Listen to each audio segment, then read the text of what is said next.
पुण्यातील लोणी काळभोर परिसरातील एका प्रसिद्ध विद्यापीठात मुलीची छेड काढणाऱ्या हुल्लडबाजाला मुलीच्या वडिलांनी चांगलाच धडा शिकवला आहे। गेल्या 15 दिवसांपासून एका विद्यार्थिनीचा ऑनलाईन छळ करणाऱ्या दुसऱ्या कॉलेजच्या तरुणाला त्यांनी कॅम्पसमध्येच गाठून चोप दिला।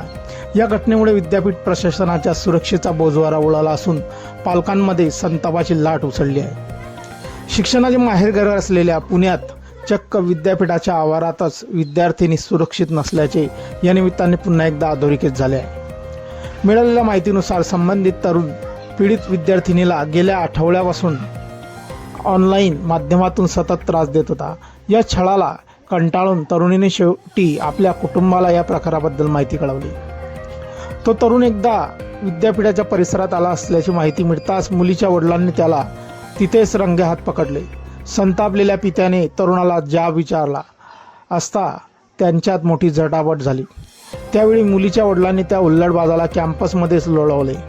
हा सर्व हाय व्होल्टेज ड्रामा पाहून परिसरात मोठी गर्दी जमली होती।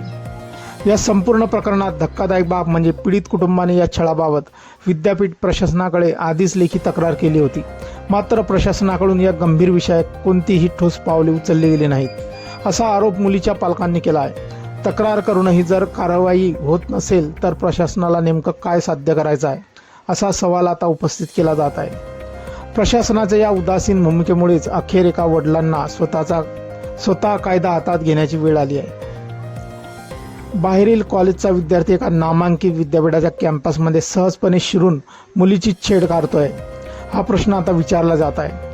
विद्यापीठाच्या सुरक्षा रक्षकांनी आणि प्रशासनाने याकडे दुर्लक्ष केल्यामुळेच अशा हुल्लडबाजांचे धाडस वाढत असल्याचे चित्र दिसत आहे। प्रशासन एखाद्या मोठ्या दुर्घटनेची वाट पाहत आहे का, असा संतप्त सवाल पालक आता करू लागले आहेत।